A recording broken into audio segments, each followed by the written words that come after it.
Well, unfortunately, many veterans, when they get out of the military, they might not have an education, they might not have a college degree. So they're trying to go to school and they're trying to work. But meantime, their injuries don't let them get that job that they wanted to. You know, like me, I wanted to be an air marshal, but guess what? My injury to my back didn't allow me to do that job. So with VA claims, it helps us compensation with the income. So they might not be able to do that job that they wanted, but with the income, we're able to help them, especially for the family to survive, because you do need food on the table and a roof over your head. So I served 12 years in the Army. I got out as a Chief Warrant Officer 2, and my husband is also a retired Army warrant officer.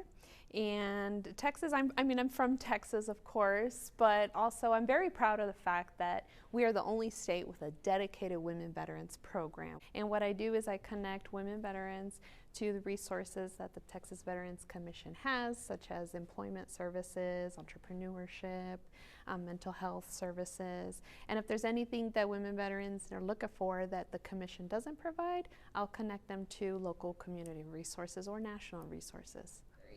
Okay, I served active duty from 2001 to 2007 as a petroleum supply specialist. And then I was on recruiting duty, USAREC from 2009 to 2014. I was in the reserves, active reserve. Well, as a healthcare advocate, I work in the El Paso VA, but I also maintain an office at the One Stop 2 days a week. So part of my job is ensuring the continuity of care at the El Paso VA for our veterans. Making sure that everything from registration, medications, ensuring they get appointments to community care.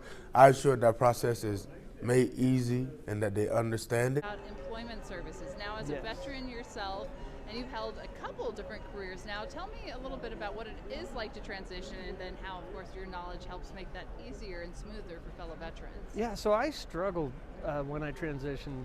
One, because I stayed in Texas, so I stayed in a place where I had no family and just no support system.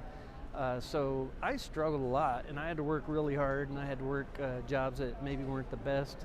A little bit of construction, a little bit of other things, but then I eventually got my feet in the ground, you know. So I think just knowing that and knowing how younger guys can really struggle when they first get out, especially that 18 to 24 group, which is one of our significant barriers to employment, yeah, that's super important.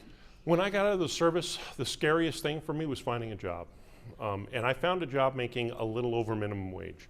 It's hard to sustain a family when you made more than that in the military, the Air Force specifically, and you come out.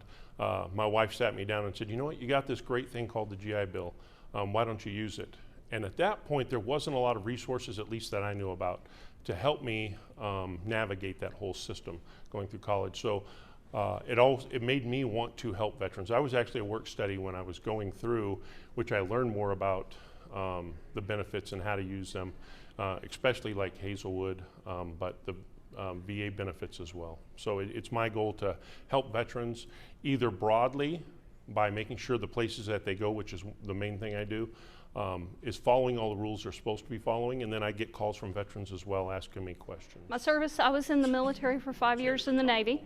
I worked as an aviation electrician's mate in Andrews Joint Chief Command. I do help veterans start businesses. I help them work to get their Texas Veteran-Owned Business logo and certification, which is a process. The best way to get that achieved is to just go to our website at tvc.texas.gov.